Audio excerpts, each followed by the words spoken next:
암재치를 찾아주셔서 고맙습니다. 오늘은 지난 시간에 이어서 간경화, 간암에 대한 이야기를 해보겠습니다. 정상세포를 살려서 치료한다고 했는데요.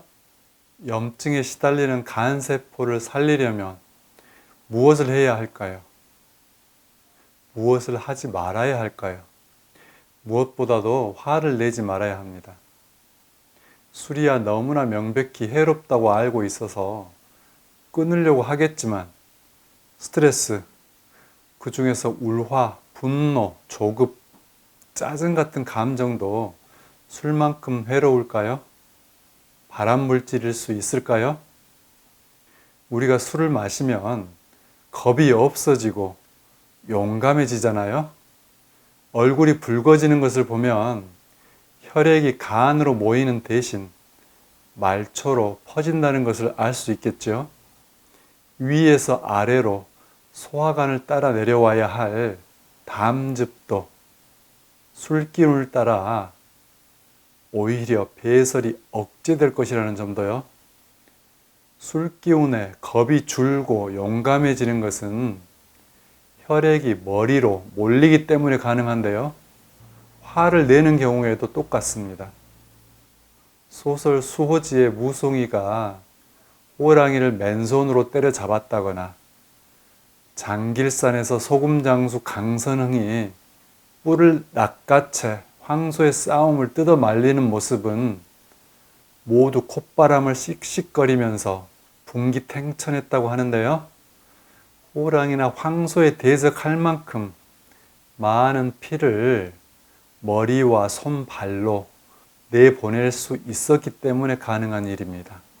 삼국지 장수 조자룡처럼 간이 건강한 사람은 피를 돋구어 전투를 치르겠지만 염증 등으로 간이 약해진 사람이 화를 내면 혈액이 간으로 모이는 대신 머리나 팔, 다리로 빠져나가고 담즙 배설이 억제되어 술을 마시는 것과 똑같이 손상되므로 몹시 해롭습니다.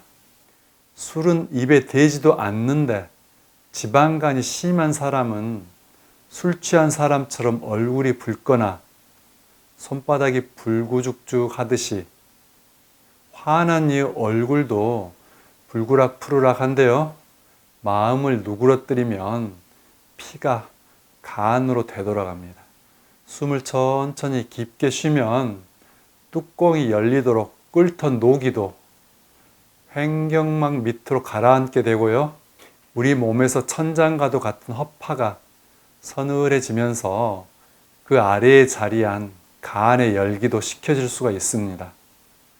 화학공장이라는 간의 세포가 염증, 알코올, 지방, 감정 전달 물질 등으로 채워지면 그만큼 문맥을 통해 올라온 양분을 합성, 분해, 저장할 공간이 줄어듭니다. 당뇨를 비롯한 대사성 질환이 따라서 생기고 처리되지 않는 독소와 노폐물이 하류에 자리한 신장으로 흘러들어 종말 처리장까지 망가뜨리게 됩니다.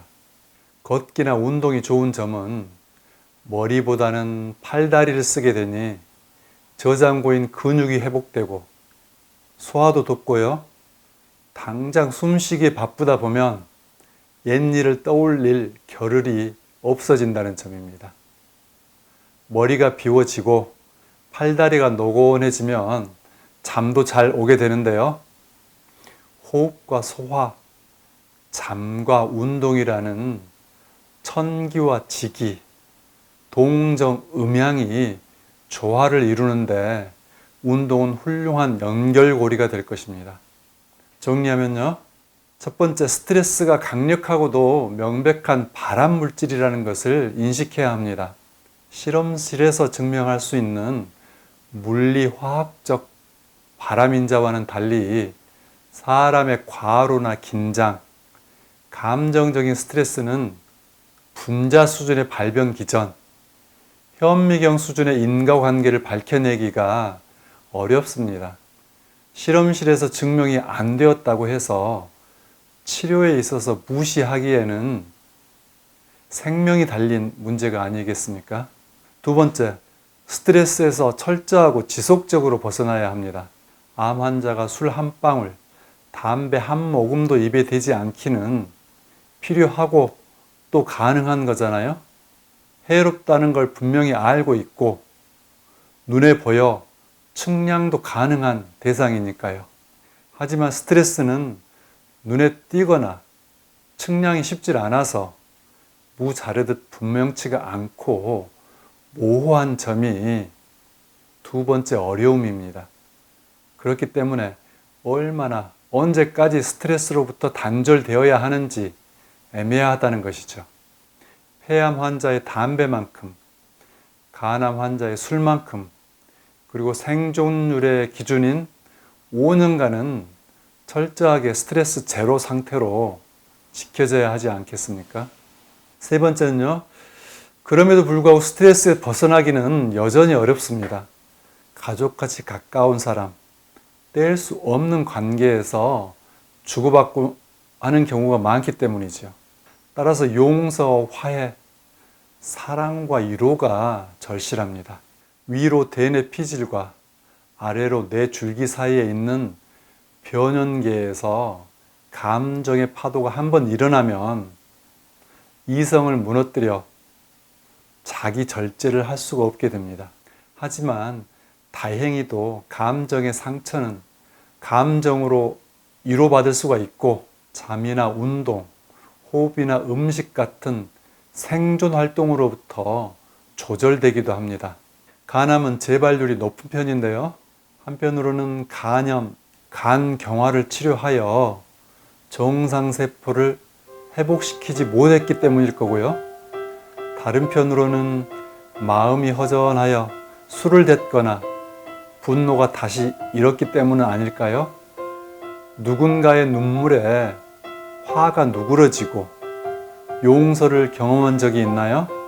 혹시 간이 힘들어 한다면 자신의 눈물로라도 화를 누기고 위로를 해줄 수 있을까요? 모두들 건강하시기 바랍니다.